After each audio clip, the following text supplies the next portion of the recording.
네, 안녕하세요. 저는 신기호 도미닉이라고 합니다. 반갑습니다. 네. 어, 저는 부산교구에서 이요셉 이대용 주교님께 서품을 받았습니다. 대학원 때는 저희 은사 선생님이기도 하고, 제가 이제 교구로 갔을 때는 저희 또 주교님이 되셔가지고 같이 사역을 하셨고요. 그리고 또 은퇴하시고 나서는 어, 몽골 선교사로 또 주교님께서 자원을 가셔서 몽골에 있는 대학에서 영어를 가르치는 교수로서도 선교 사역을 하셨어요. 지금은 중국 사역을 하고 계시고요. 어, 제가 이제 몽골을 가게 된 계기 중에 하나가 또 주교님과의 어떤 관계도 있습니다. 제가 이제 인도 사역을 위해서 제가 어, 교회를 내려놓고 하나님의 부르심 따라 정말 땅 끝으로 가자. 그리고 정말 나로서는 할 수 없는 정말 하나님의 운행하심을 한번 보자라고 하는 그런 결단을 우리 가족들이 하게 되고, 그렇게 해서 이제 몽골 인도를 가게 됩니다. 그래서 나로서는 뭐도 할 수 없는 곳으로. 그래서 가게 되는데, 그런데 이제 저희가 이제 특별한 어떤 후원 기관이나 교회도 없이 자비량 선교를 시작을 했습니다. 그래서 제가 이제 한국에 이제 짬짬이 나와서 이제 일명 노가다라고 하는 인력사무소 다니고, 그리고 철근공으로 또 1년 동안 일을 하면서 이제 재원을 모아서 다시 선교를 하는 그런 일들을 여정을 계속 가족들은 인도에 있었고, 하는 찰나에 이제 주교님이 몽골로 파송되셨고 한번 연락이 오신 거예요. 아, 몽골에는 주교는 있는데 성공의 사제가 없다. 좀 와보면 안 되겠냐? 왔다 가라. 그러면서 도전하시는 거예요. 아니, 도미닉의 땅끝은 오직 인도냐? 이런 도전을 하셨습니다. 그래서 저희 가족들이 모여서 기도를 했죠. 정말 우리 땅끝은 인도가 맞느냐? 결론은 하느님이 부르시는 곳이 땅끝이다 라는 결론이 났고 몽골을 가게 됐습니다. 그래서 이제 잘 이제 협력 사역을 할 줄 알았는데 주교님께서 아유, 몽골이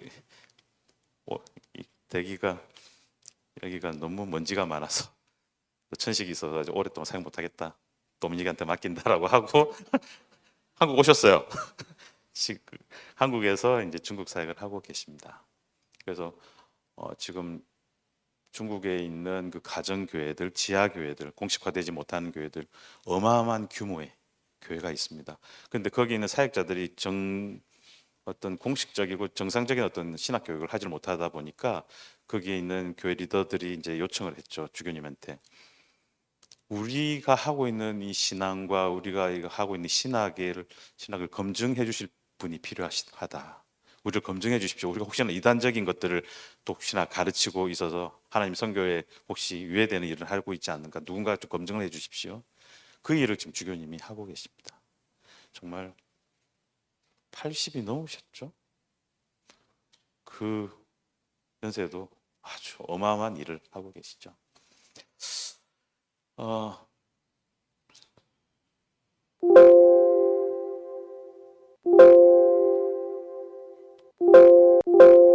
어, 죄송해요.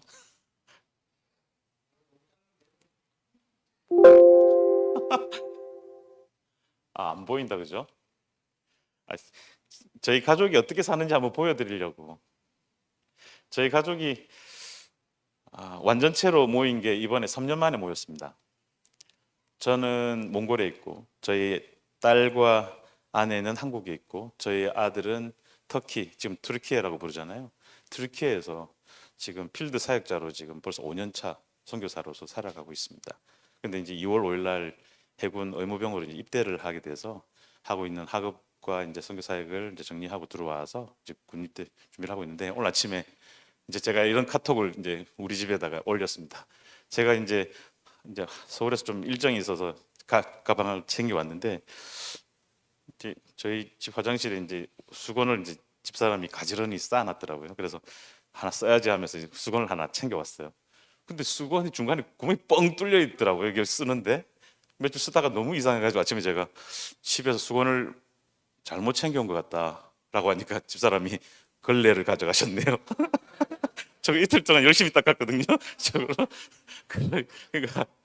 그러니까 아들이 저 그거 자주 썼는데 그러니까 해외에서 들어왔던 이 사역자 둘이는 집에 뭐가 있는지를 모르는 거예요.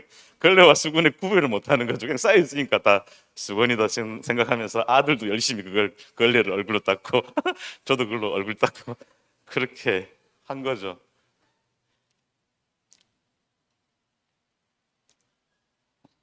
아이고, 죄송해요.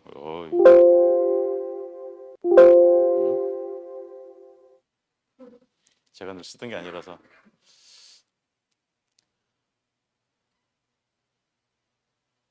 그렇게 이제 하니까 이제 제가 이제 수건과 같이 있던데라고 하니까 이제 집사람이 실은 수건 맞는데 괜히 내가 민망해서 걸레라고 했음. 집에 가져오면 걸레로 씁시다. 라고 했어요. 그러니까 딸이 지금 청주 대학을 다니면서 지금 시각 디자인을 전공하고 있거든요. 그 제 이제 손가락이 중간에 이제 나와 있어요. 여기 보면. 그럼 여기다가 뭘 그림을 그려가지고 서연이 또 우리 딸이 보낸 거예요. 잘 안 보이죠? 이거랍니다. 우와, 디그다. 뭐 이런 이제 이런 그러니까 아침에 뭐 이런 저희는 이런 농담들을 하면서 하루를 시작을 합니다. 제 정말 온 마음이 녹아 있던 성공의 거제교회입니다. 제가 마지막 선교 사역지가 부산교회 사역지가 바로 거제교회였습니다. 저게 이제 제가 세운 이제 제가 개척한 교회죠. 이제 저게 본래는 그 장로교회가 있던 자리인데 이제 선교 그리고 이제 제대로 이제 교인들이 모이질 않으니까 저희가 이제 폐건물이 돼 있었습니다. 그러니까 십자가는 꺾여 있고 문은 닫혀져 있고 그걸 제가 이제 돌아다니다가 저 건물을 발견한 거죠. 저 부지를. 그래서 저걸 매입을 하고 저희가 리모델링을 이제 교인들하고 같이 했습니다. 그래서 잔디도 심고 십자가도 올리고 로고도 달고 뭐 여러 일들을 했죠. 그래서 저게 이제 뭐 제가 갖고 있던 게 뭐 별거 없었으니까 뭐 전세집 빼가지고 교회 건축하는 데 다 쓰고 또 우리 아이들 그때 봉고차가 그레이스 봉고차가 하나 있었는데 그게 막 멈춰가지고 그렇게 좀 어려움이 있었는데 도로상에서 저희 이제 어머니가 이제 그걸 보시고 아이들 유치원은 좀 제대로 다녀야 되지 않겠냐 안전하게라고 하면서 이제 차량을 사라고 이제 돈을 주셨는데 저는 그거 가지고 저는 또 교회 차를 샀거든요. 그 이제 그것들을 이제 다 내려놓고 이제 인도로 가게 돼요. 왜 그런 마음이 생겼는지는 모르겠습니다. 하지만 정말 가지 않으면 안 되는 그런 마음을 너무 부어 주셔가지고 그래서 모든 것들을 내려놓고 이제 우리가 이제 또 가족 회의를 했죠. 그때 우리가 이제 그 곰이라고 하는 리트리버 큰 개가 있었는데 이제 아이들은 그 개를 놓고 못 가겠다. 그래서 막 자기 아이들이 막 그때 유치원 다니던 우리 아이들이 그런 이야기를 했죠. 음, 이 고미를 인도로 같이 데려가면 우리도 인도 가겠다. 근데 안 데려가면 우리는 인도로 가지 않겠다. 뭐 이러면서 여러 일들을 하다가 결국은 자기가 챙길 수 있는 만큼의 짐을 챙겨서 가자라고 해서 이제 가방 하나씩 등짐을 만들어서 저희가 인도로 가게 됩니다. 참 이렇게 대림절을 준비하면서 정말 교인들과 참 따뜻하고 온화하고 정말 행복한 그런 보금자리였던 교회였습니다. 뭐 누구는 그러죠. 왜 이렇게 아름답고 예쁜 이 거제도에서 이 교회를 내려놓고 나가냐라고 했을 때 이제 그때 계셨던 이제 주교님께서 이제 그때는 이제 이대용 주교님은 은퇴하셨고 이제 그 다음 이제 주교님이 계셨을 때 제가 이런 마음을 비췄을 때 이제 사실 이제 허가가 안 됐습니다. 이제 세웠으면 이제 교회를 책임지고 해야지 어디를 간단 말이냐. 근데 저는 이 정도 해놓으면 누군가 와서도 사역을 할 수 있지 않을까라는 생각이 있었거든요. 교회 부채도 다 갚았고 이제 와서 사역만 하면 되는데 내가 아니라도 할 수 있겠다. 하지만 선교 사역이라고 하는 건 누구도 쉽게 가려고 결단하는 가족이 잘 없잖아요. 하여튼 뭐 누군가 해야 한다면 내가 하겠다라고 하는 그런 마음들이 있다 보니까 이런 교회를 내려놓게 되었습니다. 지금 생각하면 정말 아찔한 순간이긴 해요. 야, 어떻게 우리가 저런 결단을 했을까? 정말 살벌한. 저희가 재정을 좀 충분하게 준비하지 않고 그냥 티켓팅만 해서 갔거든요. 정말 하나님의 종은 하나님이 먹이신다라고 하는 그 믿음 하나만 가지고 인도로 가게 됩니다. 인도에도 제일 열악한 그 바라나시라고 하는 지역으로 갔습니다. 그 겐지스 강이 흐르고 옆에 이제 24시간 화장터가 즐비한 그곳에서 살아가죠. 3년을 살았습니다. 이렇게 참 재밌게 동백꽃이 흐드러지게 피고 저 뒤에 보면 진달래가 피고 바로 교회 바로 옆에 있는 산책로예요. 저렇게 참 재미있게 살았거든요. 행복하게. 저렇게 살았으면 정말 재미있게 살았을 것 같아요. 하지만 저런 자리를 떨치고 일어서게 하나님께서는 정말 불같은 뜨거운 마음을 주셔서 이동하게 되죠. 이게 이제 인도로 갔을 때 인도에 있는 먼저 이제 선임 사역하고 있던 이제 선교사님들하고 같이 이제 협력 사역을 하고 너무 더워가지고 애들을 여기다 수족관 만들어가지고 애를 여기다 살려놨어요. 바닷가에서 늘 수영하던 아이들인데 너무 더우니까 뭐 영상 40도가 넘어가니까 너무 더워가지고 애들 늘 이렇게 살려놓고 이렇게 기도하면서 가방 여기 쌓아놓고 이렇게 카펫 하나 깔아놓고 전기장판 하나 한국에서 가져온 깔아놓고 이렇게 첫 사역을 시작을 합니다. 이렇게 기도하고 이 아이가 지금은 선교사가 됐죠. 정말 하나님이 하신 것 같아요. 그러다가 2010년에 이제 인도에서 몽골로 이제 가게 됩니다. 이제 주교님의 어떤 그런 도전과 부르심, 그것이 주교님의 부르심이 아니라 하나님의 마음이라는 생각이 들어서 옮기게 됩니다. 이게 제가 2011년도에 찍은 사진입니다. 주민들과 함께 여기 우리 아들이 있고 제가 이때 제 별명이 슈퍼 마리오였어요. 생긴 게 복장이 제가 푸른 아시아에 들어간 게 정말 우연하게 들어가게 된 겁니다. 푸른 아시아에서 이제 그 한인 잡지에다가 그 직원을 활동가를 구한다라고 하는 그 공고가 떠가지고 제가 가서 인터뷰를 했거든요. 그때 계셨던 지부장이 첫 저한테 했던 질문이 한국말 좀 하세요라고 묻더라고요. 그래서 제가 조금 합니다라고 했죠. 조금 합니다. 그러니까 한국말을 하는 현지인을 찾았던 거예요. 근데 제가 잘못 간 거죠. 그러니까 적잖게 이제 당황을 한 거죠. 지부장도 우리 한국 사람 구할 그런 생각이 없었는데 그리고 뭐 그런 한국 사람에게 어떤 페이를 줄 만한 그 넉넉한 NGO도 아니고 굉장히 영세했거든요. 이제 푸른 아시아가 2000년도부터 몽골에서 사업을 해왔지만 열이 안 돼서 지부를 설립을 못하다가 2007년에 이제 설립을 해요. 설립하게 어렵지만 설립한 이유가 한국에서 이제 봉사팀을 보내서 나무를 심고 그 다음에 가면 나무가 하나도 없는 거예요. 그러니까 현지 주민들에게 이제 부탁한다고 관리 비용도 주고 하지만 와서 뭐 소가 뜯고 울타리 주민들 다 뽑아가 버리고 아무것도 없는 거예요. 그렇게 해를 계속 반복했던 거예요. 그러다가 안 되겠다. 우리가 상주하면서 관리를 직접 해야겠다. 그러면서 제대로 이제 관리가 된 게 2007년부터거든요. 그러니까 제가 이제 2010년에 들어갔으니까 초창기죠. 제대로 뭔가 세팅 잘 안 돼 있던. 그래서 들어가서 했습니다. 그러니까 저한테 어떤 비용을 줄 만한 상황도 아니고. 그런데 저는 할 의지가 있고 또 지부장도 같이 하고 싶은 의지도 있으셔서 제가 이제 인턴으로 들어갔습니다.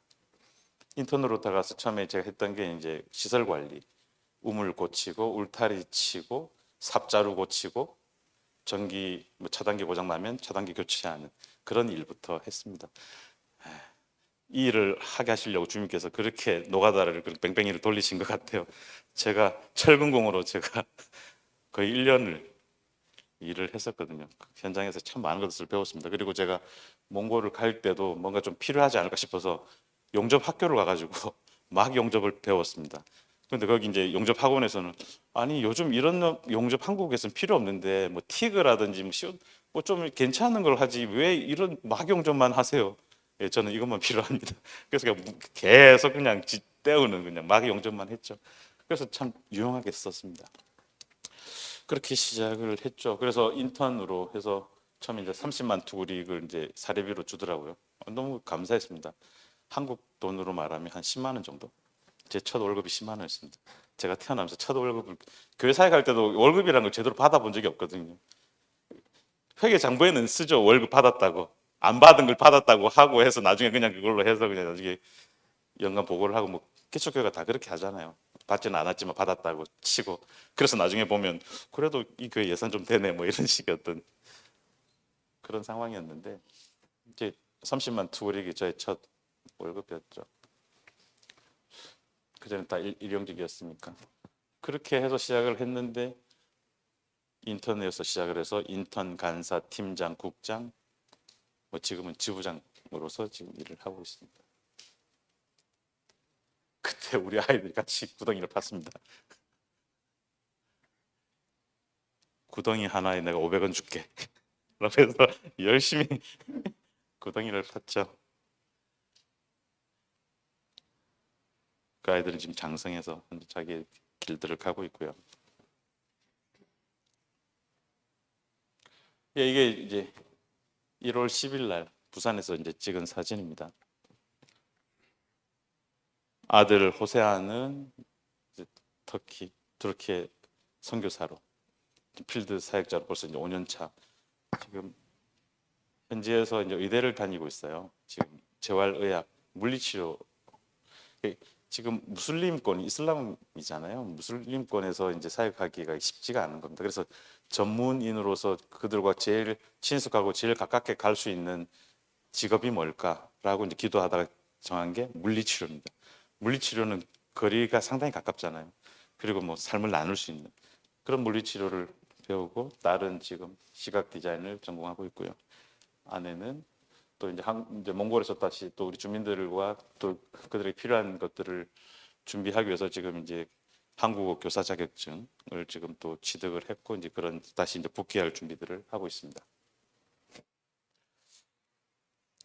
이런 자리가 만들어져서 저희가 이제 3년 만에 우리 가족들이 모이게 되었습니다. 감사하죠.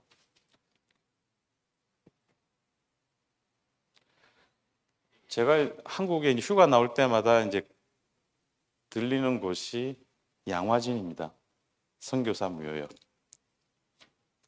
제가 거기 가서 이제 제일 이제 감명 깊게 보는 묘비 중에 하나가 이 루비 캔드릭이라고 하는 사역자의 여기 보면 1883년에 태어나서 1900 여기 잘 안 보이는데 8년이에요. 25세. 25세 때 조선에 와서 순교를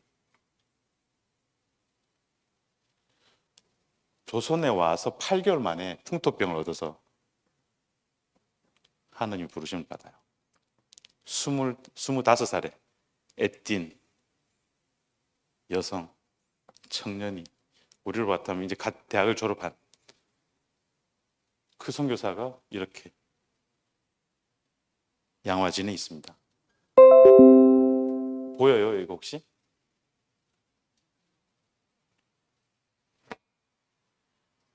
이 묘비가 이런 내용이에요. 나에게 1000개의 생명이 주어진다면 그 모든 것들을 조선에 바치겠습니다. 이런 선교사들이 우리 조선을 왔고 하나님의 마음을 품고 왔습니다. 그리고 그들로 인해서 오늘 우리가 이 자리에 있는 거죠. 그들을 통해서 우리는 하나님의 마음을 전해 듣게 되고 우리 가운데 하나님의 마음이 또 세워지게 됩니다. 여기 가면 선교사 자녀들의 무덤도 있어요. 태어난 지 몇 개월 안 된 아이들의 무덤들이 있습니다. 태어나자마자 태어난 날이 그게 기일인 아이들도 있고 그때는 참 쉽지 않았다고 해요. 배를 타고 북미에서 오는데 거의 6개월이 걸렸다고 하더라고요. 정말 어떻게 될지 모르는 하루 앞날도 모르는 그런 여정들을 정말 하나님의 마음을 품고 이 조선이라고 하는 누구도 알아주지도 않고 그곳에서 사역을 한다고 빛도 나지 않는 그곳으로 많은 사역자들이 옵니다. 그들의 핏값을 우리가 지금 이 자리에 있는 거고요.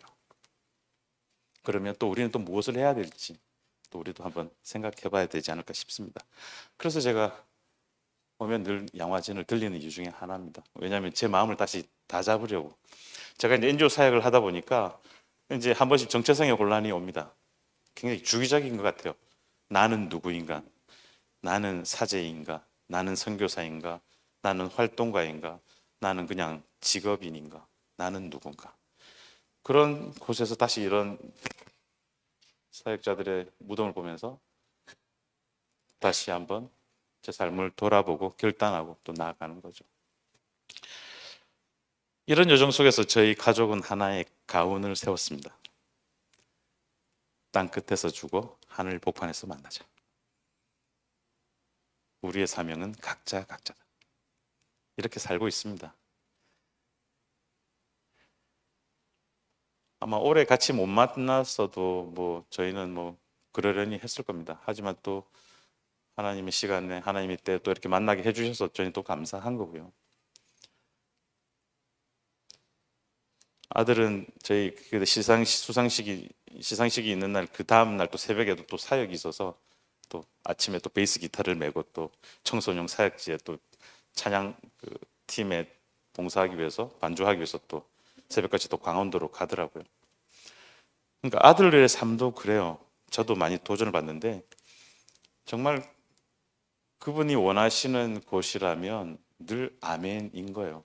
본래 아들이 베이스 기타를 잘 치는 게 아니에요. 본래 드럼을 잘 쳐요. 그런데 베이스 기타 주자가 없는 거예요. 그래서 베이스 기타를 또 메고 또 등치 메고 가는 거죠. 저희들은 이렇게 살고 있습니다. 그래서 그러면 그 땅끝이 어디냐? 지금 있는 그 자리가 땅끝이라고 하는 거죠. 여러분이 지금 있는 그곳이 바로 땅끝이라고 하는 겁니다. 여러분이 반찬을 만들고 찬을 만들고 고기를 굽고 죽을 쓰고 학업을 하고 학생들을 가르치고 또 배우고 있는 여러 터들이 또 연구를 하고 있는 그곳이 여러분의 땅끝이라고 하는 겁니다. 그곳에서 여러분은 하나님의 영광을 목도해야 합니다. 그게 우리가 해야 될 일이고요. 우리 그리스도인은 존재 자체가 선교적인 존재로 이 땅에 태어난 겁니다. 그걸 믿음으로 취하셔야 되고 그렇게 우리가 살아가야 합니다. 우리가 이 땅에 온 건 그냥 허투루 온 게 아닙니다. 분명한 목적 가운데 우리는 이 땅에 태어난 거고요. 그것이 바로 선교적인 존재라고 하는 것. 결국 우리의 삶을 통해서 그분의 영광을 드러나게 해야 한다라고 하는 거죠. 마하트마 간디가 늘 하던 말 중에 이런 말이 있습니다. My life is my message. 내 삶이 나의 메시지다. 나는 이런 사람이야 저런 사람이야가 아니야. 그냥 내가 어떻게 사는지를 봐. 그게 바로 나의 메시지야. 우리 예수님이 그랬잖아요. 우리 예수님 그분의 삶 그 자체가 그분의 메시지였다. 우리도 또한 그래야 된다고 저는 생각해요. 여러분이 어떻게 살아가는 거, 여러분들 이웃들이 여러분을 보면서 저 친구를 통해서 저 친구를 보니 예수님이 보인다 라고 하는 그런 삶이 여러분들의 삶들이 되었으면 좋겠습니다.